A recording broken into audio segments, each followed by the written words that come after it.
protestas contra la minera Tintaya en la provincia de Espinar, en el Cusco, se han incrementado.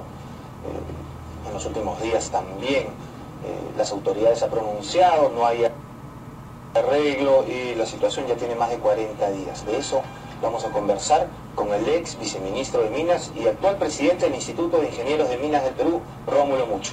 Buenos días, señor Mucho, gracias por venir al programa. Buenos días, Fernando. Señor Mucho, antes de la entrevista usted me comentaba que en 2005 ya hubo un problema con Tintaya y justamente usted fue el que se encargó de las negociaciones para llegar a buen puerto. Cuéntenos. Sí, en efecto, la mina Tintaya tiene una larga historia. Cuando empezó la construcción en los años fines del 82, 83, 84 y entró en producción 85, yo trabajé en esa época.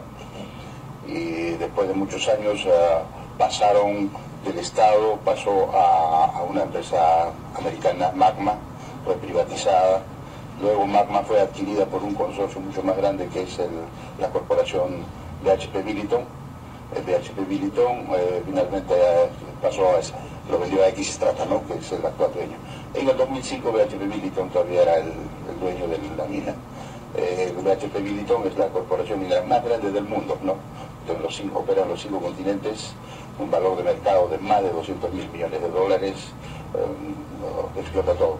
Pero el caso es que en el 2005 se levantó el pueblo, precisamente quizás en ese momento con justa razón, porque no había resultados, digamos, del apoyo al desarrollo sostenible de la zona. Las comunidades en ese momento eran 69, ahora son 72, digamos, admitieron a la empresa inicialmente, ¿no?, digamos, que habiéndose construido un convenio marco casi por más de 2 años, un acuerdo sui generis en la historia de la minería del Perú entre la comunidad y la empresa, ¿no?, que es el convenio marco, y que el convenio marco decía que voluntariamente la empresa apoyaba el desarrollo sostenible, al desarrollo del Pinar, digamos, con un 3% de las utilidades antes de impuestos. En ese momento fue 3%. Hoy las protestas piden 30%. Y si no había utilidad, 1.5 millones de dólares anuales. O sea, así decía el convenio marco. Y hoy la protesta le dice ahora piden 3 a 30%, ¿no? Sí. Pero vamos, ya. Entonces comenzó a funcionar el convenio marco y había un dinero depositado, pero no había proyectos en ejecución, excepto la municipalidad, que tiene capacidad de alguna manera de gasto, y técnicos también ha estado ligeramente aprovechando esto. Entonces los que no, en el Perú lo que padecemos es que no tenemos técnicos en demasía como para ayudar a hacer proyectos, que hasta hoy persiste eso, ¿no? Entonces no funcionó prácticamente el convenio marco, ¿no? Entonces decía la comunidad, oye, hay dinero y no podemos hacer nada, y si no sabemos hacer proyectos, ¿para qué existe el convenio marco? Mejor que no exista, ¿no?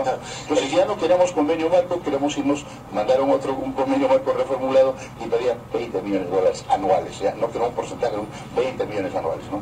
Pero en ese momento yo asumía casi hace 4 días el viceministerio, le dije al ministro del momento, a Glomiro Sánchez, le digo, yo trabajo en Tintaya, así que yo puedo ir a trabajar en esto, vamos a ver cómo resulta, ¿no? Y fue un éxito, ¿no? Yo quiero decirlo acá que fue un éxito. No fue nada fácil, pero la colaboración de todas las instituciones del gobierno regional, de la misma FUDI, AUPE, FUCAE, que son las organizaciones sociales de la zona, ¿no?, especialmente el FUDI, que es el Frente Único de los Intereses de Espinar, y con la ayuda de Oxfam, Cooperación, la Iglesia, el Congreso, los ministerios.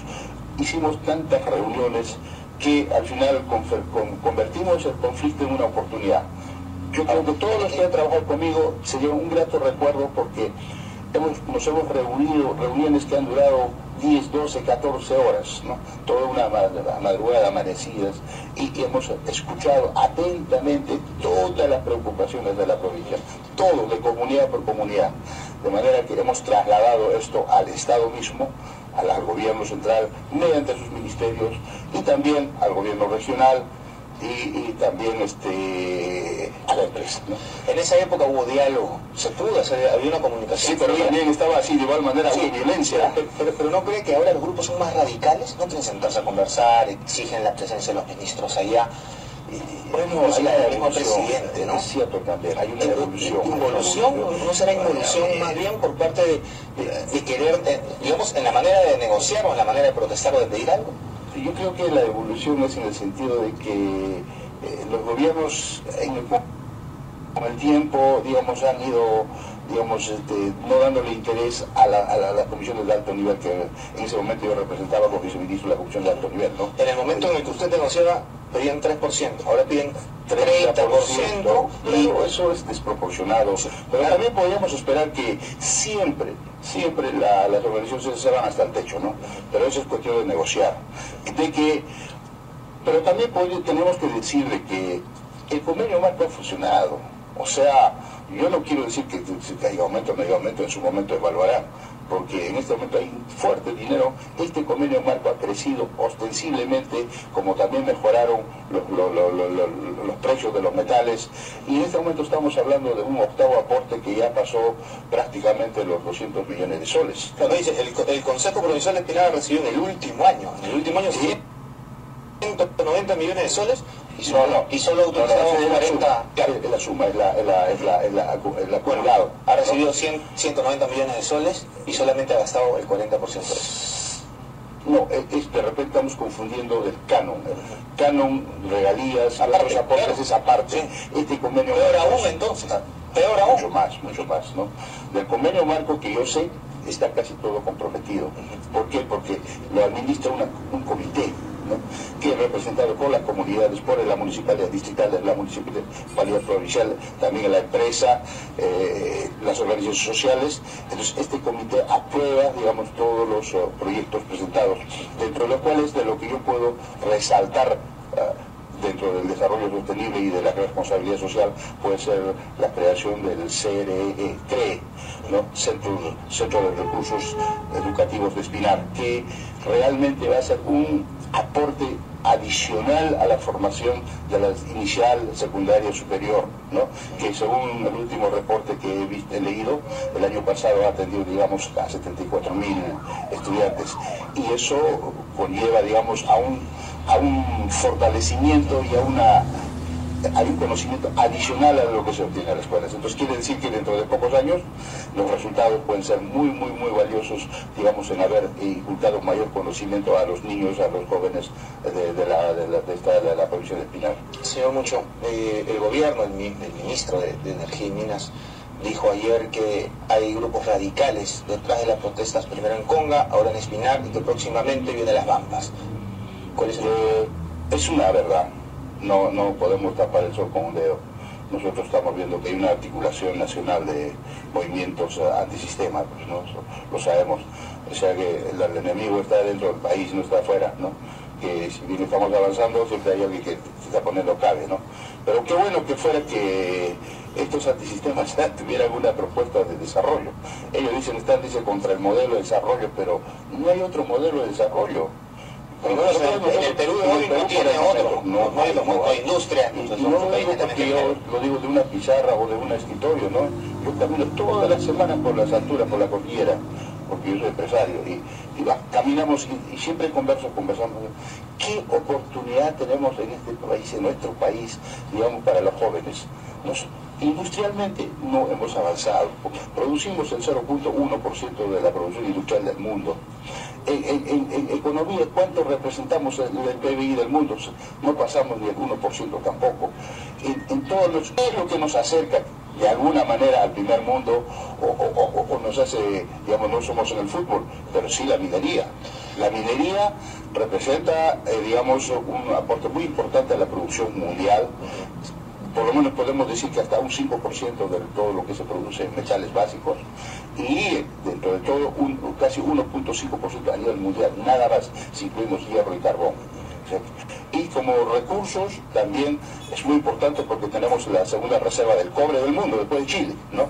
Por lo tanto, en nuestros recursos, mi querido Fernando, más o menos tenemos in situ, hay un valor in situ de casi $1 trillón. $1 trillón, o sea, $1 millón de dólares en valor, que debemos ponerlo en valor y eso sí puede generarnos una economía en este momento de altos precios. Y sabemos también que los precios de los metales siempre están altos, ahora ya están bajando, ¿no? Y algunas veces son estos superciclos, como lo llaman, cuando puede durar hasta 10 años una época de buenos precios, pero también esto ha supeditado a la ley de la oferta y la demanda. La demanda lo componen los países emergentes, que hoy por hoy China representa casi el 40% del consumo de los recursos, de las materias primas en el mundo. Por lo tanto, hay una esperanza que esto se mantenga, pero no a los niveles que hemos estado llegando, porque China también ha reducido, ha reajustado su crecimiento, digamos, a un 8%, ¿no? 8% porque China está creciendo encima del 10%, encima de los dos dígitos, ¿no? 10-11%, pero ahora con todo lo que se ve en el mundo viene un riesgo de recesión mundial. Por lo tanto tenemos que prepararnos, pero nosotros no pensamos en eso. Nosotros simplemente queremos autoflagelarnos, autodestruirnos o retrasarnos, ¿no? Lo que yo entiendo es que estos grupos ya están pensando en el futuro, ¿no? Están pensando en el futuro de cómo articular y formar un movimiento o un partido para poder, digamos, disputar pues en el 2016, ¿no? Creo que eso no escapa de la realidad. Y siempre habrá antisistema, pero ¿cómo combatir el antisistema? Eso era justamente lo que quería preguntar, pero no me deja. ¿Cómo combatir exactamente a estos grupos? ¿Cómo hacer que esto, que no sea un efecto dominó, que no sea primero Conga, ahora Espinar, después las Bambas y después los demás proyectos? Yo creo que en eso la prensa, la sociedad civil, las universidades, todo el conjunto de instituciones que hemos tenido la suerte de entender quizás de cómo funciona la economía en el mundo, el Perú, para poder entender y por qué nosotros somos un país de las oportunidades perdidas, por qué queremos avanzar de pronto, nuestra curva va así, de pronto baja, de pronto quieren levantarse, de pronto. Siempre los grandes pensadores han dicho un país de las oportunidades perdidas, porque muchos países, por ejemplo, en los años 70 han estado hasta peores que el Perú en su PBI, en su desarrollo. Hoy día pues han avanzado. El caso para mí paradigmático es Corea, ¿no? Corea en los 70 estaba casi igual que Perú. Hoy día es más o menos casi 30, 40 veces su economía ha crecido, ¿no? Y sigue creciendo. Una sola empresa factura casi 4 veces de lo que exporta el Perú. Una sola empresa. Entonces, ¿de qué estamos hablando, no? Entonces, nosotros, ¿por qué no nos preocupamos en la educación? La educación, lo he escuchado ahorita al congresista de Daniel Moore, la educación, solo la educación nos salvará. El conocimiento, porque... Y una eficiente también, ¿no? Que sepa negociar, que sepa pagar este tipo de incendios. Cuanto más entendamos, cuanto más tengamos conocimiento de la razón de ser de las cosas, entenderemos también a igualar qué es bueno, qué es malo.